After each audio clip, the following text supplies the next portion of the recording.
Assalamualaikum warahmatullahi wabarakatuh. Perkenalkan, nama saya Herni, mahasiswa PPG dalam jabatan tahun 2023 sampai dengan 2024. Kategori 1 gelombang ketiga dari FPTK Universitas Negeri Surabaya. Saya mengajar di SMP Negeri 4 Sawang, Kecamatan Sawang, Provinsi Aceh. Saya akan melaksanakan PPL siklus 2 kelas ke-8 dengan materi pemisahan campuran. Terima kasih. Selamat menyaksikan.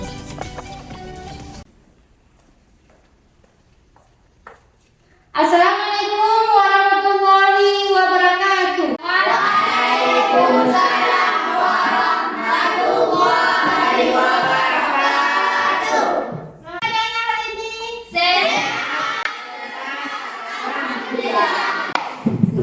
sebelum memulai pembelajaran, sebaiknya kita mengawali dengan silakan ketua kelas untuk memimpin doa. Sebelum memulai pelajaran, terlebih dahulu kita berdoa dimulai. Bismillahirrahmanirrahim. Rabbi shrah li sadri wa yassir li amri wahlul 'uqdatam. Izin Bu. Ya. Baik. Tidak ada. Siap untuk pembelajaran hari ini? Siap. Apanya sudah dibawa semua? Sudah. Bukunya? Sudah.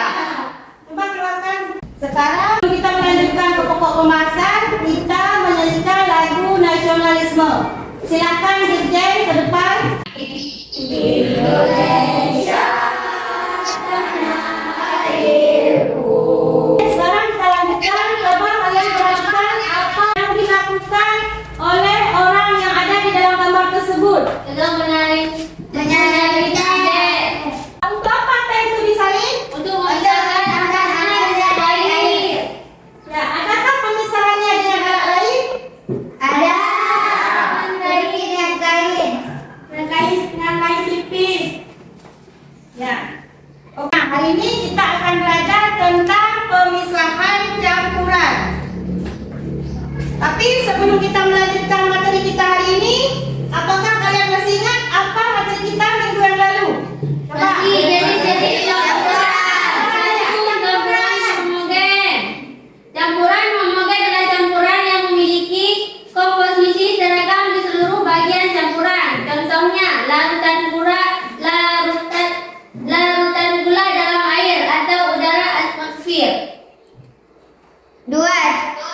Campuran heterogen, campuran yang terdiri dari dua bahan dan zat berbeda serta tidak dapat menyatu menjadi satu secara sempurna.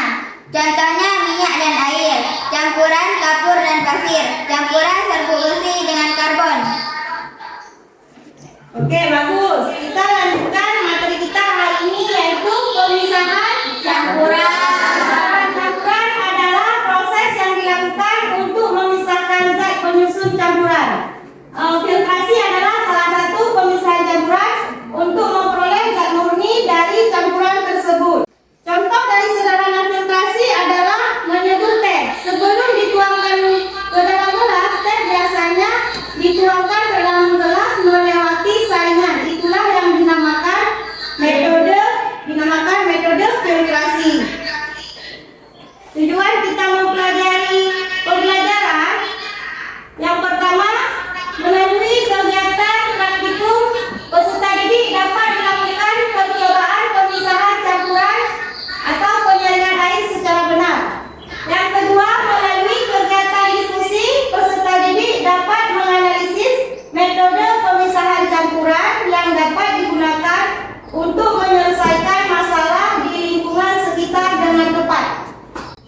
Oke, selanjutnya manfaat pembelajaran kita hari ini yaitu kita mengetahui tentang prinsip filtrasi atau penyaringan air yang nanti kalian bisa memecahkan permasalahan ini di lingkungan sekitar. Yang kedua, untuk menjaga sumber daya alam khususnya air.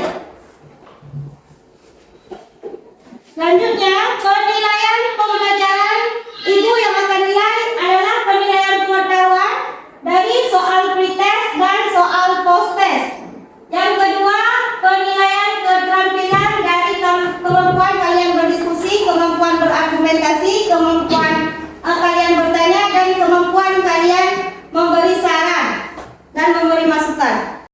sekarang Ibu akan membagikan soal pretest.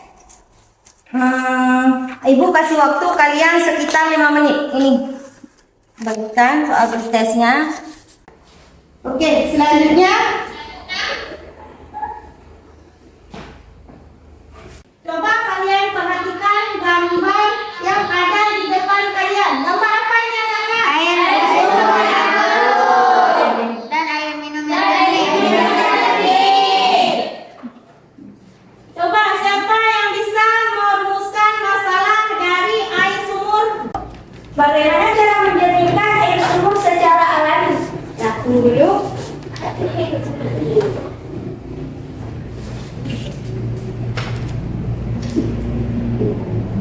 Bagaimana cara menjernihkan air sumur secara alami? Ada yang lain? Ada aku. Ya. Apakah ada untuk menjernihkan air yang kotor atau baru menjadi bersih kembali? Ada Bu. Ya. Coba. Apakah pasti bisa menjernihkan air sumur? Ya. Dari pertanyaan kalian ini kita akan menjawabnya di LKPD. Sekarang kalian duduk berdasarkan kelompok yang Ibu bagikan kemarin.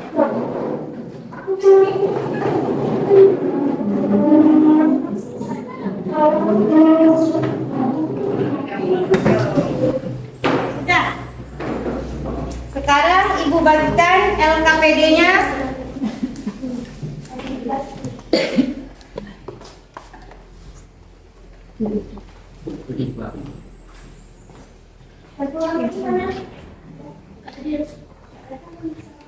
Sekarang kalian di depan kedua kelompok mengambil air sampelnya.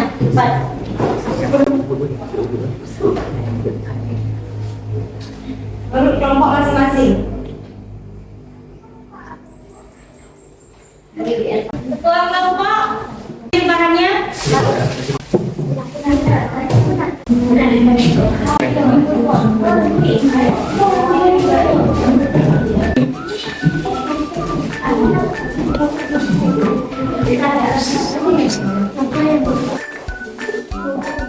Pak, ada pertanyaan? Kalau tidak ada, silahkan kalian kerjakan menurut air yang Ibu kasih LKPD.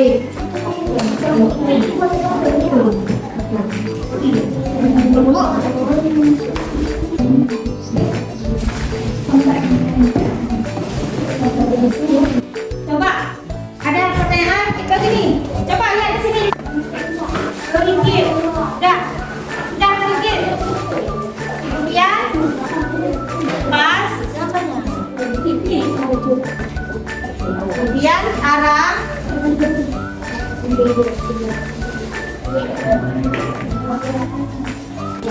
Ini buangkan.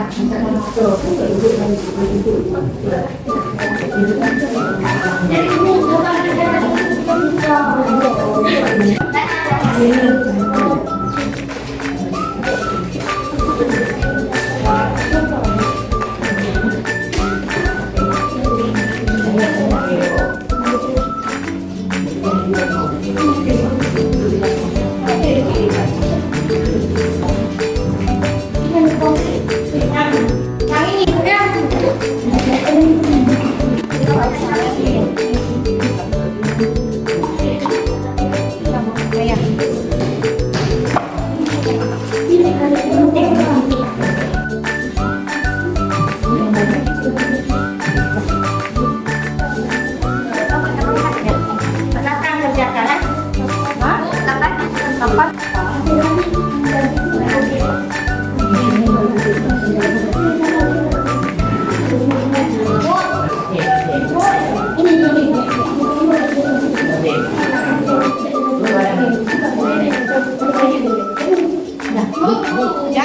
ya.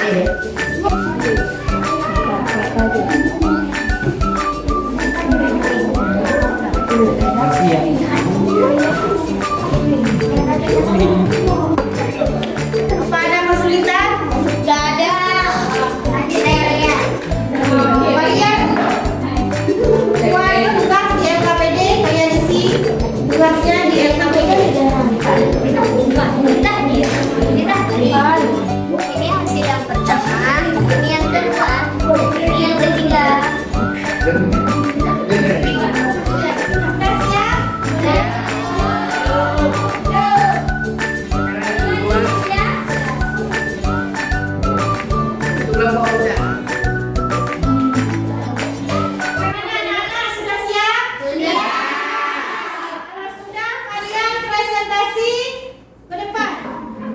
Kelompok air sumur. Kami dari kelompok air sumur ingin memprestasikan hasil kerja kelompok kami. Pertama, alat dan bahannya. Yang pertama gunting dan cutter, kedua air keruh. Lalu kita isi kapas, lalu kita isi pasir, lalu kita isi hijau. Yang ketiga kita isi kerikil dan yang kelima kita kasih pasir. Air dari kotoran dan organisme kecil ada dalam air keruh. Hijau berfungsi untuk menjaring partikel yang lolos dari lapisan sebelum dan meratakan air yang mengalir. Kerikil berfungsi untuk bahan penyaring dan menjelaskan bagaimana keadaan air sebelum filtrasi dan sesudah filtrasi terkait dengan warna dan ada. Mengapa ini tebal dan semakin banyak bahan yang akan dapat filtrasi air kotor yang disaring menjadi lebih bersih. Tebal dan semakin banyak bahan yang digunakan maka air dan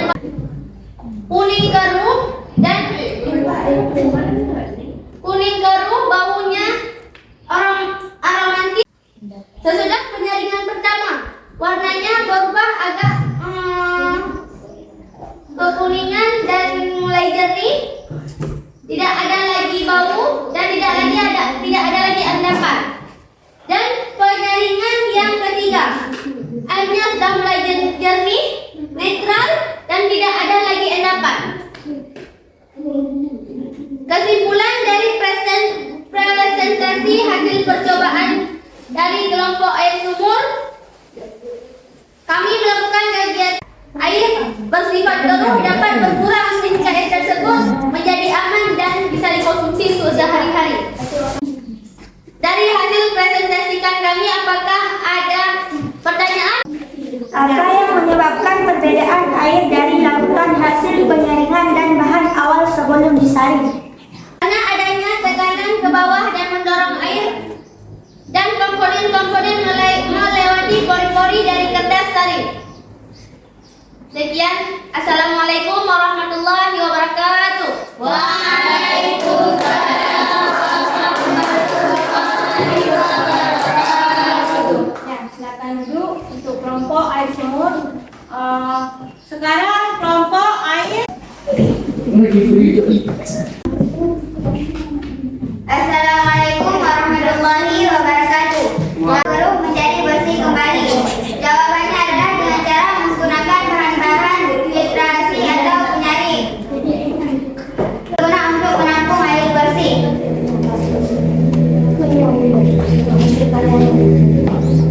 Hasil karya kami adalah ini yang sebelum disaring dan ini saat kesaringan yang kedua. Ini setelah kita saring beberapa kali baru mendapatkan hasil yang bagus, air yang jernih. Kalian ada yang ingin bertanya? Baik, bagaimana cara untuk menjernihkan air yang kotor atau buruk menjadi bersih kembali? Untuk menjernihkan air yang kotor, kita menggunakan bahan-bahan yang telah kami jelaskan tadi. Assalamualaikum warahmatullahi wabarakatuh. Alhamdulillah, untuk hari ini dalam mempresentasikan hasil kerja kalian sangat bagus. Sekarang Ibu akan mengingatkan kembali kepada kalian apa tujuan penyaringan. Tujuan penyaringan kita adalah untuk mendapatkan air yang jernih dan untuk menghilangkan bahan terlarut dan tak terlarut. Apa manfaat penyaringan dalam kehidupan sehari-hari? Yaitu untuk mendapatkan air yang bersih dan aman dan layak untuk dikonsumsi kehidupan sehari-hari. Oke, sekarang apa yang dapat kalian simpulkan dari materi kita hari ini? Keruh dan kotor dapat dilakukan dengan penjernihan airnya. Bersifat keruh dapat berkurang sehingga air tersebut menjadi aman untuk dikonsumsi sehari-hari.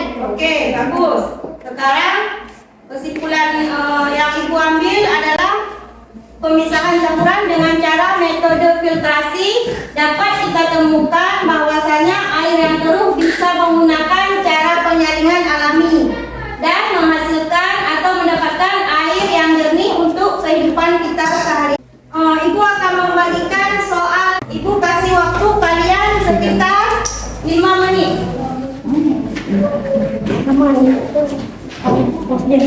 Waktu 5 menit. Dalam kegiatan refleksi, Ibu akan hal penting apa yang kamu pelajari hari ini? Bisa dengan metode filtrasi kami dapat menghasilkan air kotor yang baru menjadi air yang jernih untuk kehidupan sehari-hari. Ya. Yang kedua, apa yang membuatmu merasa tertarik dalam pembelajaran tadi? Karena ada praktikumnya, Bu. Ya. Karena kami suka dalam permasalahan tentang air yang Lebih lanjut. berlanjut dengan wadah atau tempat yang lebih besar. Ya. Oke. Puaskah kalian dengan proses belajar hari ini? Ibu akan memerintah kepada kelompok yang sangat bagus, yaitu Ibu kasih bintang 5 untuk kelompok. Sekarang